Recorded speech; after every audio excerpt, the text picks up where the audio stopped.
Friends, welcome to my channel physics is easy. Last video में हम लोगों ने फ्रिक्शन के ऊपर जो पहला वीडियो था उस पर डिस्कस किए थे फ्रिक्शन क्या है और फ्रिक्शन जो उसका डिफरेंट पार्ट है, जो static friction, dynamic friction, kinetic friction, वो क्या है, इसके बारे में हम लोग डिटेल्स में डिस्कस किए थे और उसका रिलेटेड कुछ प्रॉब्लम्स भी सॉल्व किए थे। आज हम लोग जो टॉपिक डिस्कस करने जा रहे हैं वो है एंगल ऑफ रिपोज। ये क्या है, इसके बारे में हम लोग डिटेल्स में थोड़ा देखते हैं। लेते हैं एक सरफेस जो कि इस तरह से इंक्लाइन है, दैट इज जो हॉरिजॉन्टल के साथ इसका कोई एंगल है थीटा।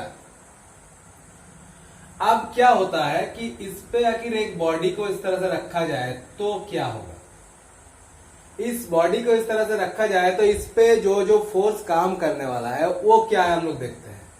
इस पे एक फोर्स काम करने वाला है वर्टिकली डाउनवर्ड, जो है mg, और एक काम करने वाला है इधर जो काम करने वाला है परपेंडिकुलर टू दिस सरफेस, वो है नॉर्मल रिएक्शन। अब क्या हुआ कि अगर ये mg को हम लोग दो कंपोनेंट में रिजॉल्व करते हैं तो उसमें क्या आ जाएगा, जो इस साइड का जो कंपोनेंट आ जाएगा, वो जो कंपोनेंट आएगा ये हो जाएगा mg साइन थीटा, और इधर का जो कंपोनेंट आ जाएगा वो हो जाएगा mg कॉस थीटा। तो ये mg दो कंपोनेंट में रिजॉल्व हो गया, एक हो गया mg साइन थीटा, एक हो गया mg कॉस थीटा। किस तरह से ये रिजॉल्व होता है ये हम लोगों ने पहले जो और भी वीडियोस है न्यूटन लॉज ऑफ मोशन वगैरह का, उसमें हम लोग डिस्कस किए हैं। आपको अगर पता नहीं है तो वो वीडियो आप देख सकते हैं, ठीक है, तो आपको क्लियर हो जाएगा। तो ये जो mg है इसका दो कंपोनेंट हो गया, एक हो गया mg साइन थीटा, एक हो गया mg कॉस थीटा, दो साइड में। तो अब हम लोग ये mg को रिमूव कर सकते हैं क्योंकि इसी से हम लोगों का दो कंपोनेंट आया है। अब ये जो दो कंपोनेंट आया है इसमें से क्या है, इस बॉडी का तो कोई इस तरह से ये जो इंक्लाइन सरफेस है इसका वर्टिकल में कोई मोशन है नहीं। सो इसलिए हम लोग क्या लिख सकते हैं, इसका जो है कि normal reaction n equals to mg cos theta लिख सकते हैं। क्लियर। अब देखते हैं हम लोग क्या कि इधर का जो फोर्स है, इस फोर्स को बैलेंस कौन करने वाला है।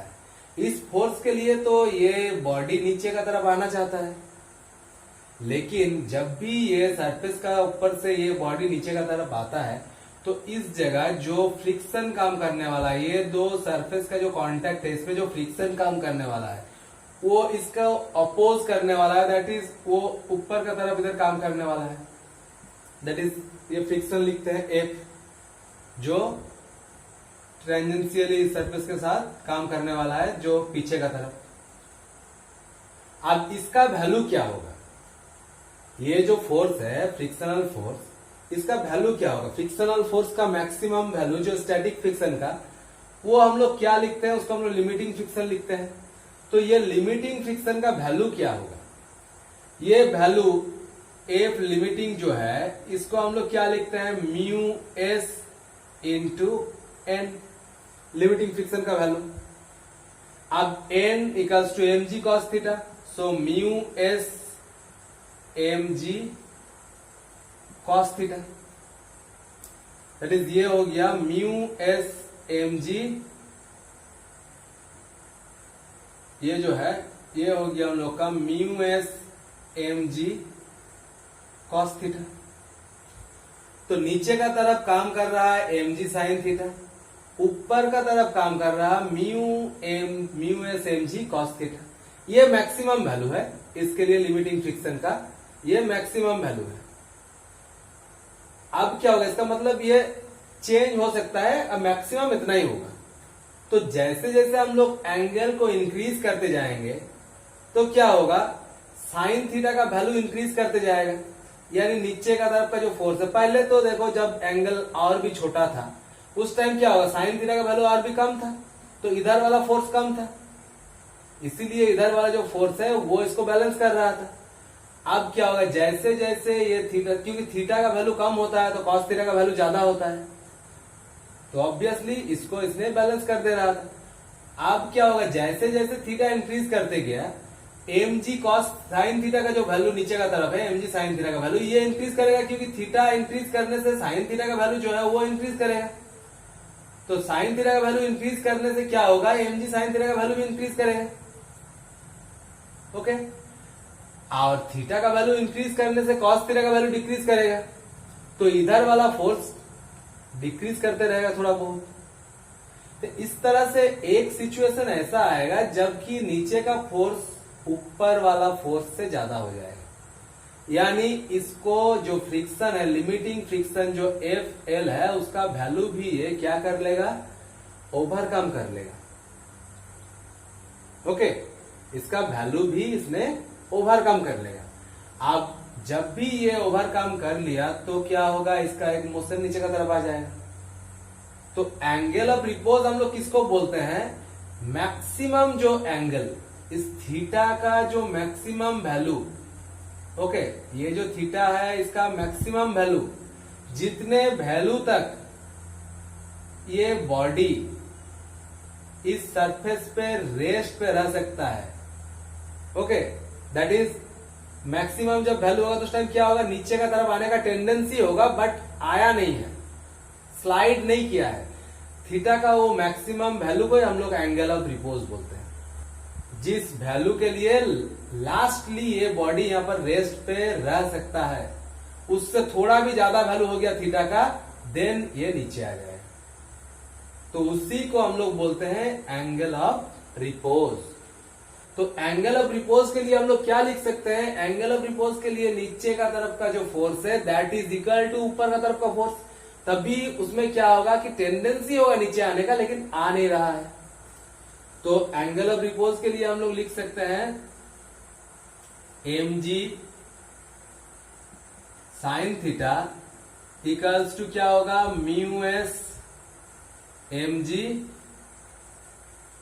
Cos theta. ये जो थीटा है, ये थीटा को एंगल ऑफ रिपोज लिखते हैं तो इसको थीटा आर कर देते हैं। सो ये theta R, only theta R value के लिए ये इक्वल होने वाला है। ये थीटा का वैल्यू थीटा आर से कम हो या ज्यादा हो, उस टाइम ये इक्वल नहीं होने वाला है। ज्यादा हो गया तो नीचे वाला जो नीचे का तरफ का फोर्स है वो ज्यादा हो जाएगा, कम होगा तो फिर ऊपर का तरफ का फोर्स उससे ज्यादा हो सकता है, लेकिन वो होगा नहीं, क्योंकि लिमिट जो स्टैटिक फ्रिक्शन रहेगा वो तो एडजस्ट कर लेगा नीचे का फोर्स के साथ। तो इसी के लिए हम लोग इस कंडीशन लिख सकते हैं। तो क्या हो जाएगा, दोनों तरफ से mg को रिमूव करते हैं, फिर tan theta r equals to mu S. ये हो गया एक रिलेशन, यानी एंगल ऑफ रिपोज का tan का वैल्यू हो जाएगा स्टैटिक फ्रिक्शन का coefficient of static friction. Last video में हम लोग ने दिखाए थे tan थीटा f यानी थीटा फ्रिक्शन इक्वल्स टू भी म्यू एस आया था। तो इन दोनों को कंपेयर करते हैं तो theta R equals to theta F, यानी एंगल ऑफ फ्रिक्शन के साथ ये इक्वल है। तो इससे हम लोग क्या बोल सकते हैं, एक चीज हम लोग यहां से बोल सकते हैं कि जब भी एंगल ऑफ रिपोज से ज्यादा एंगल है, गिवन एंगल जो है, ये गिवन एंगल थीटा अगर greater than angle of repose हो गया तो क्या होगा, बॉडी किस पे रहेगा, मोशन पे। थीटा जब इक्वल टू थीटा आर हो जाएगा तो क्या होगा, ये रेस्ट पे रहेगा। और theta less than theta R जब एंगल ऑफ रिपोज से छोटा भी होगा तो भी क्या होगा, ये रेस्ट पे होगा। और इन तीनों केस में कौन कौन सा फ्रिक्शन काम करने वाला है, जब भी theta equals to theta R तो ये रेस्ट में होगा, ठीक है, लेकिन इस टाइम जो फ्रिक्शन काम करने वाला है वो है limiting friction, that is static friction का मैक्सिमम वैल्यू।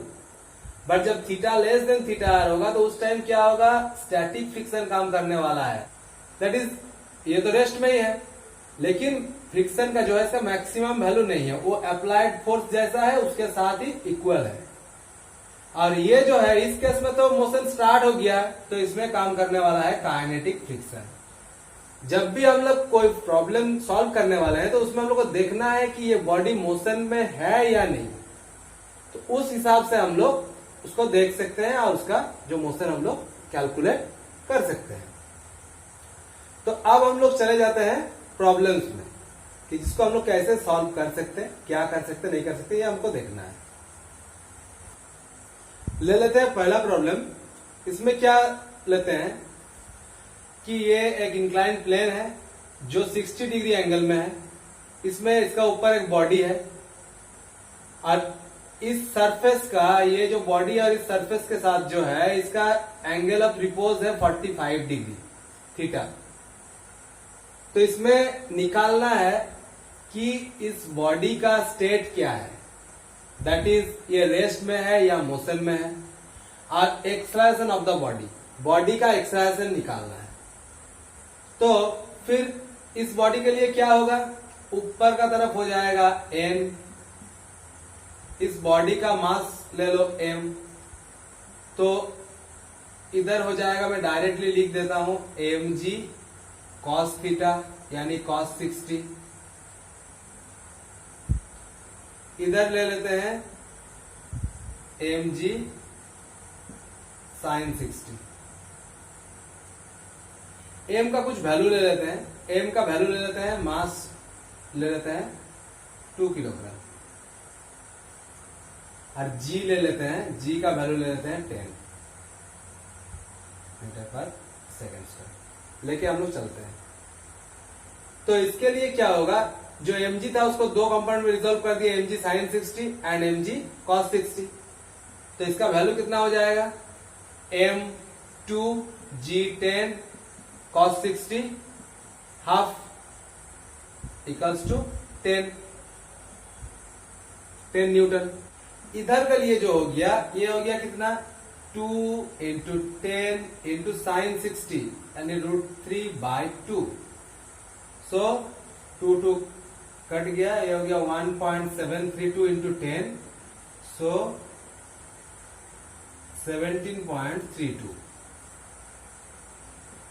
ये गया 1.732 इंटू 10, तो 17.32। इसको हम लोग नियर अबाउट 17 पकड़ लेते हैं। अब क्या करना है कि क्योंकि ये एंगल तो एंगल ऑफ रिपोज से ज्यादा है, क्लियर, तो एंगल ऑफ रिपोज से ज्यादा है, तो ऑब्वियसली इसको देखते ही हम लोग बोल सकते हैं कि ये बॉडी मोशन में है, स्टेट ऑफ द बॉडी जो है वो मोशन में, डाउनवर्ड मोशन, क्योंकि एंगल ऑफ रिपोज से ये ज्यादा है, ये गिवन एंगल। सो यहां से हम लोग फर्स्ट आंसर जो है, body is in motion in downward direction. अब जो सेकंड निकालना है, that is acceleration of the body, वो कैसे निकाल सकते हैं। सोचो यहां पर दिया हुआ है, जो यहां पर ये जो प्रॉब्लम है, अब क्योंकि ये बॉडी इधर मोशन में है, तो इधर जो फ्रिक्शन काम करने वाला है वो क्या होगा, एफ के होगा, काइनेटिक फ्रिक्शन। अब एफ के का वैल्यू क्या होता है, एफ के का वैल्यू होता है हम लोग का म्यू के इंटू एन। बट यहां पर आखिर म्यू के दिया हुआ रहता है, इस प्रॉब्लम में म्यू के दिया हुआ रहता है, तो हम लोग को म्यू के का वैल्यू ही पुट करना होता। लेकिन म्यू के नहीं दिया हुआ रहेगा तो क्या करेंगे, फिर हम लोग का जो म्यू एस है उसी को हम लोग म्यू के पकड़ लेते हैं। ज्यादातर प्रॉब्लम में यही होता है कि म्यू के एंड म्यू एस को हम लोग को सेम पकड़ लेना पड़ता है। अगर दो अलग से दिया हुआ रहेगा तो इस जगह हम लोग को म्यू के का वैल्यू ही पुट करना है, लेकिन नहीं दिया हुआ रहेगा तो जो म्यू के वही म्यू एस पकड़ के हम लोग कर सकते हैं। तो उसका वैल्यू कहां से निकालें, क्योंकि हम लोग का एक रिलेशन है कि tan theta R equals to mu S, ये है। तो यहां से tan 45, जो tan 45 equals to mu S, तो म्यू एस का वैल्यू क्या हो जाएगा, tan 45 का वैल्यू क्या होता है 1, सो म्यू एस का वैल्यू हो गया 1। तो इसलिए हम लोग यहां पर म्यू, क्योंकि म्यू के दिया हुआ नहीं है, इसलिए हम लोग म्यू एस का वैल्यू यहां पर बैठा देंगे। आखिर म्यू के का वैल्यू इसमें दिया हुआ रहता तो म्यू के ही पुट करना है, क्योंकि ये मोशन पे है। तो फिलहाल म्यू एस का वैल्यू हम लोग 1 ले लेते हैं, तो ये एफ के इक्वल्स टू आ जाएगा कितना, n, 1 इंटू एन, सो n। और ये जो n है, इस n का वैल्यू क्या होगा, ये n इक्वल्स टू इसका अप एंड डाउन मोशन है नहीं, तो n का वैल्यू क्या होगा, n equals to mg cos 60, that is mg cos 60। और ये तो हम लोग निकाल चुके हैं 10, सो ये हो गया 10 न्यूटन। सामने का तरफ ये है 17 न्यूटन। तो एक्सलेरेशन क्या हो जाएगा, एक्सलेरेशन के लिए इस बॉडी का फ्री बॉडी डायग्राम लेते हैं तो क्या होगा, अपवर्ड डाउनवर्ड जो फोर्स है वो तो कैंसिल आउट, इसका मोशन होने वाला है ये एंड ये इन दोनों के लिए, तो ये ज्यादा है तो इधर ही एक्सलेरेशन होने वाला है, सो एक्सलेरेशन इस डायरेक्शन में। तो नेट फोर्स इस डायरेक्शन में क्या हो जाएगा, mg sin 60 माइनस एफ के, सो नेट फोर्स जो एक्सलेरेशन इक्वल्स टू क्या आ जाएगा, एफ नेट बाय एम। तो नेट फोर्स डाउनवर्ड कितना होगा, नीचे 17 माइनस 10 बाय मास 2, सो 7/2 यानी 3.5 मीटर पर सेकंड स्क्वायर। Problem number 2। अब अगर सेम प्रॉब्लम लेते हैं, सेम प्रॉब्लम को लेके हम लोग एंगल ऑफ जो गिवन एंगल वो एंगल ऑफ रिपोज से कम लेके करते हैं तो क्या होगा, बाकी सब कुछ सेम लेते हैं। तो उस टाइम क्या होगा कि एंगल ऑफ रिपोज से कम है ये गिवन एंगल, सो ये बॉडी क्या होगा, रेस्ट पे होगा, और ये बॉडी रेस्ट पे होगा, इसका मतलब क्या है, ये बॉडी रेस्ट पे होगा, इसका मतलब क्या है कि इसमें स्टैटिक फ्रिक्शन लगने वाला है। क्यों, ये क्लियर करना है। क्यों हम लोग क्या बोलते थे कि बॉडी का रिलेटिव मोशन होता है या होने का टेंडेंसी होता है तभी वो क्या होता है कि फ्रिक्शन काम करता है। आप देखो कि सोच लो कि ये नहीं है, तो ये जो एंगल है इसके लिए कुछ तो फोर्स इधर काम कर रहा है, mg sin 30 कुछ तो फोर्स है, इसका वैल्यू कितना हो जाएगा, इसका वैल्यू हो जाएगा 2 इंटू 10 इंटू साइन 30 हाफ, सो हो जाएगा 10 न्यूटन।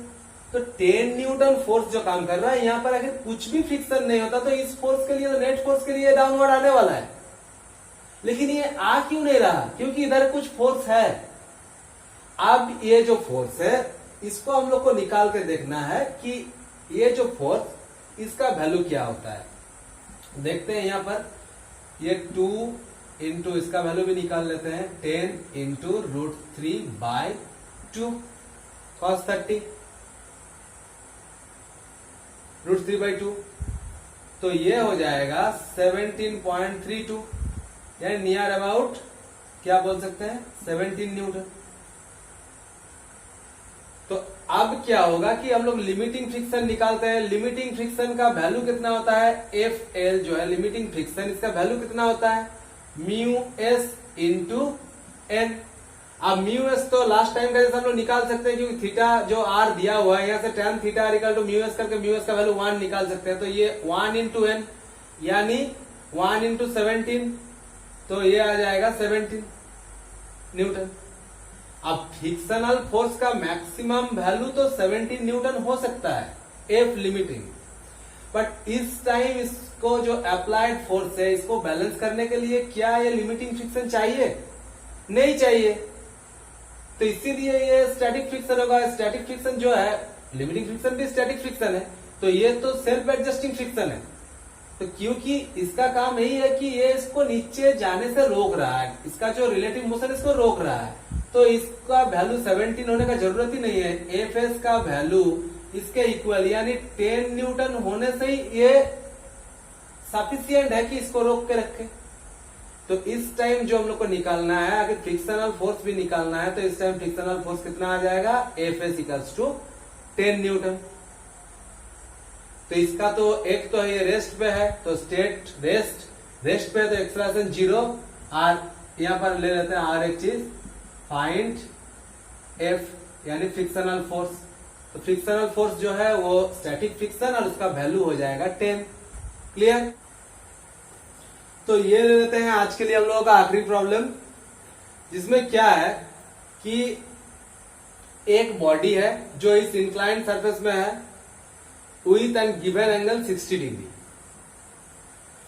अब क्या हुआ कि मास इसका है m 2 किलोग्राम, म्यू एस जो है ये है 0.4 एंड म्यू के जो है 0.3।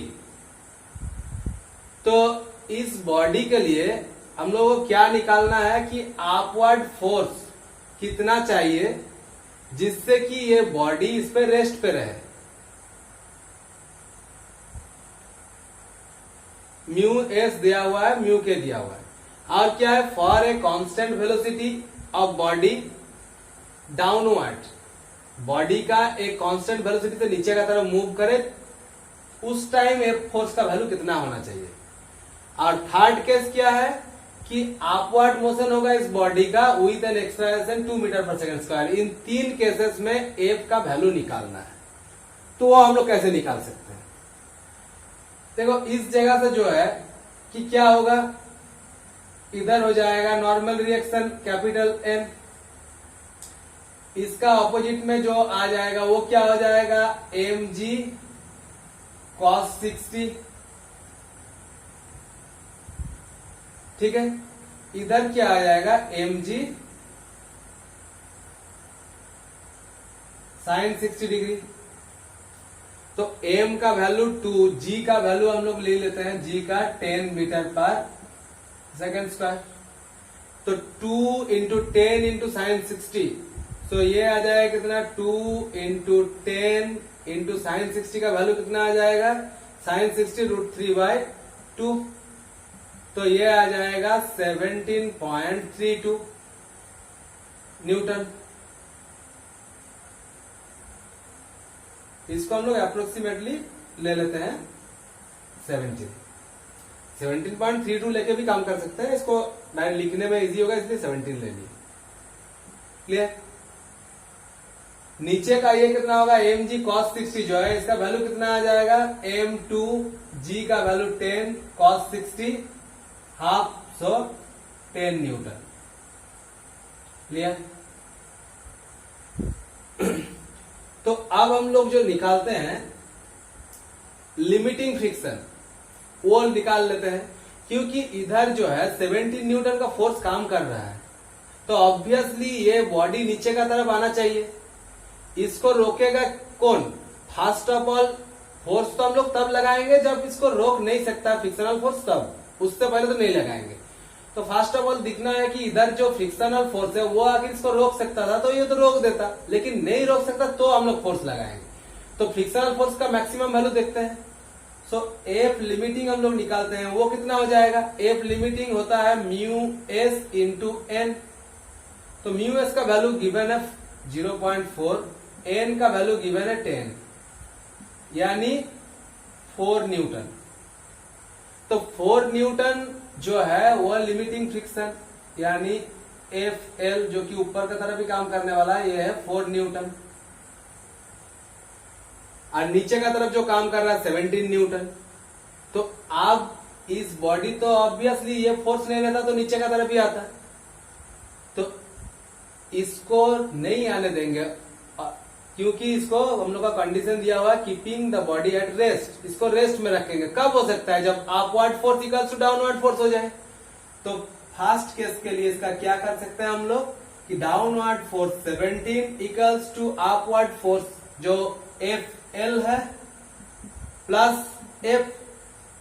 सो F L equals to 17 equals to क्या हो जाएगा एफ एल 4 प्लस एफ, यानी एफ इक्वल्स टू आ जाएगा 17 minus 4 equals to 13 newton. Clear? ये गया फर्स्ट केस। 13 न्यूटन फोर्स अगर ऊपर की तरफ लगा देते हैं तो वो फ्रिक्शनल फोर्स के साथ एडजस्ट करके इसको बैलेंस कर देगा। हाँ, 13 से आखिर ज्यादा भी लगाते हैं 14 तो क्या होगा? 14 लगाते हैं तो ये ऊपर नहीं जाएगा क्योंकि नीचे का फोर्स तो 17 है। तो उस टाइम क्या होगा ये 14 हो जाएगा और ये तो अपने आप को एडजस्ट कर सकता है, तो ये एडजस्ट करके 3 हो जाएगा। तो 14 प्लस 3 17 हो जाएगा, फिर भी रेस्ट में होगा। इसको 15 करते हैं फिर भी ये 2 हो जाएगा, एडजस्ट करके इसको रेस्ट में कर देगा। लेकिन ये आखिर ग्रेटर देन 17 हो जाएगा तो फिर ये तो एडजस्ट नहीं कर पाएगा क्योंकि ये तो 0 से कम तो नहीं हो सकता है। तो उस टाइम क्या होगा कि ये जो फ्रिक्शन है फिर तो ये अपवर्ड मूवमेंट होने लगेगा, तो फ्रिक्शन नीचे का तरफ आ जाएगा। तो उस टाइम देखना पड़ेगा कि उसमें क्या हो रहा है, तो उस तरह से वो काम करना पड़ता है। वो हम लोग का यहाँ पर कंडीशन नहीं है, उसको छोड़ देते हैं। नेक्स्ट जो है for a constant velocity of body downward, इसके लिए क्या होगा। अब सेकेंड केस देखते हैं। तो इसके लिए क्या होगा, क्या दिया हुआ है कि for a constant velocity of body downward, तो इसमें यह बता दे रहा है कि क्या है, इसका एक डाउनवर्ड मोशन है। ये जो बॉडी है इसका एक डाउनवर्ड मोशन है। तो डाउनवर्ड मोशन आखिर इधर होता है, मोशन आखिर इधर डाउनवर्ड होता है, तो फ्रिक्शन अपवर्ड ही काम करने वाला है। लेकिन बात यह है कि मोशन स्टार्ट हो गया तो लिमिटिंग फ्रिक्शन तो काम नहीं करने वाला है। तो फिर ये चेंज होके क्या हो जाएगा, ये हो जाएगा काइनेटिक फ्रिक्शन। अब एफ के का वैल्यू निकालना है, फिर हम लोग का एफ एल जरूरत नहीं है, एफ के का वैल्यू निकालना है। तो फिर हम लोग एफ के का वैल्यू निकालते हैं, उसमें क्या हो जाएगा, एफ के हो जाएगा म्यू के इंटू एन। म्यू के दिया हुआ कितना 0.3 इंटू एन क्या है, this N equals to this mg cos 60, क्योंकि अपवर्ड डाउनवर्ड मोशन नहीं है तो ये तो इसको बैलेंस कर रहा है, तो 10 न्यूटन इंटू 10, सो हो जाएगा 3 न्यूटन। सो इसका वैल्यू हो गया है यहां पर 3 न्यूटन। अब क्या है कि ये जो बॉडी है ये कांस्टेंट वेलोसिटी से नीचे आ रहा है। तो कांस्टेंट वेलोसिटी से नीचे आ रहा है, इसका मतलब क्या है कि एक्सेलरेशन कितना हुआ 0। ये कब पॉसिबल है, जब नेट जो फोर्स है एफ नेट ये 0 होता है। ये तो हम लोग का न्यूटन लॉ से पता है। तो एफ नेट 0 होने का मतलब क्या है, downward force equals to upward force. तो इसके लिए क्या हो जाएगा, नीचे का तरफ का जो 17 न्यूटन इक्वल्स टू एफ के प्लस कैपिटल एफ। तो इस टाइम जो है एफ का वैल्यू क्या हो जाएगा, ये 17 और ये हो गया 3 प्लस एफ। सो एफ का वैल्यू हो जाएगा 17 माइनस 3 यानी 14 न्यूटन। क्लियर। तो ये हो जाएगा चेंज इसमें, जब कांस्टेंट वेलोसिटी से नीचे आए तो भी क्या होगा कि नीचे का फोर्स इक्वल्स टू ऊपर का फोर्स। लेकिन जब ये रेस्ट पे था तो उस टाइम यहाँ पर लिमिटिंग फ्रिक्शन काम कर रहा था। तो एफ का मिनिमम वैल्यू हम लोग निकाले थे जो वो है 13, वो 13 था। लेकिन अब क्या हो गया कि इसका कांस्टेंट वेलोसिटी में जब मूव कर रहा तो फिर तो लिमिटिंग फ्रिक्शन काम नहीं करने वाला है, तो स्टैटिक फ्रिक्शन जो काइनेटिक फ्रिक्शन है वो काम करने वाला है, तो उसका वैल्यू आ जाएगा। तो ये चेंज हमें करना है। आखिर ये दो वैल्यू दिया रहे तो, और नहीं दिया रहता तो दोनों केस तो उसमें भी लिमिटिंग फ्रिक्शन ही काम करना पड़ता उधर, क्योंकि मतलब उसी का वैल्यू आ जाता, म्यू के इक्वल्स टू म्यू एस होता तो वो तो 4 ही आ जाता, फिर दोनों केसेस में एफ का वैल्यू आ जाता 13 न्यूटन। ये हो गया सेकेंड केस। अब जो है थर्ड केस, इसके लिए क्या करें। थर्ड केस में क्या बोल रहा है, मोशन किधर है, अपवर्ड। सो मोशन किधर है, मोशन है अपवर्ड मोशन, अपवर्ड मोशन। तो अपवर्ड मोशन अगर होता है तो क्या हो जाएगा, इस जगह जो है इसको इधर लिख देते हैं। मोशन किधर है इसका,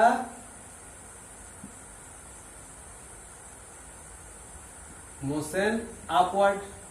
तो फ्रिक्शन किधर हो जाएगा, फ्रिक्शन हो जाएगा डाउनवर्ड।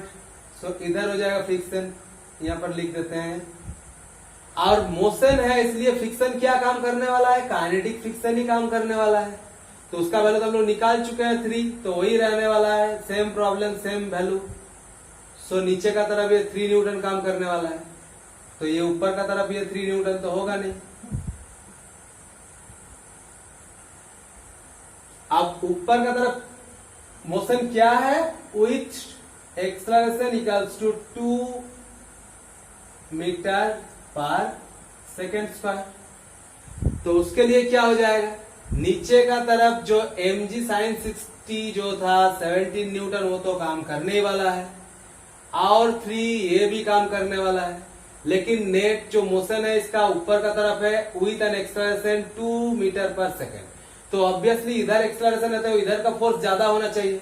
तो हम लोग इक्वेशन क्या लिखेंगे, एफ माइनस इधर का नीचे का फोर्स टोटल कितना है 17 plus 3 upward minus downward 17 plus 3 equals to क्या हो गया, ये हो गया नेट फोर्स किधर upward, that is equals to क्या हो जाएगा M into acceleration A, so that is equals to M A.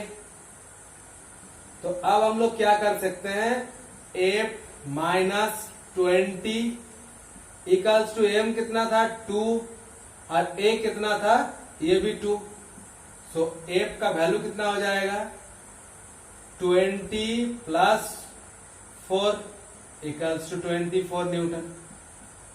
तो अपवर्ड फोर्स अगर हम लोग 24 न्यूटन देते हैं तो क्या होगा, ये बॉडी ऊपर का तरफ 2 मीटर पर सेकेंड स्क्वायर एक्सलेरेशन से मूव करने लगेगा। तो मुझे लगता है कि ये जो एंगल ऑफ रिपोज का ऊपर डिपेंड करके जिस तरह का प्रॉब्लम हो सकता है, जितने भी टाइप का, वो आप लोगों को क्लियर हो गया है। फिर भी आखिर आपको कोई कंफ्यूजन रहे तो आप लोग कमेंट में पूछ सकते हैं मुझसे आखिर। और ये वीडियो अगर आपको हेल्पफुल लगा होगा आपके लिए तो फिर इसको लाइक शेयर जरूर कीजिए और चैनल को सब्सक्राइब भी कर लीजिए कि नेक्स्ट वीडियो आपको मिल जाए। ओके, तो आज के लिए इतना ही, नेक्स्ट डे फिर मिलेंगे दूसरे टॉपिक के साथ।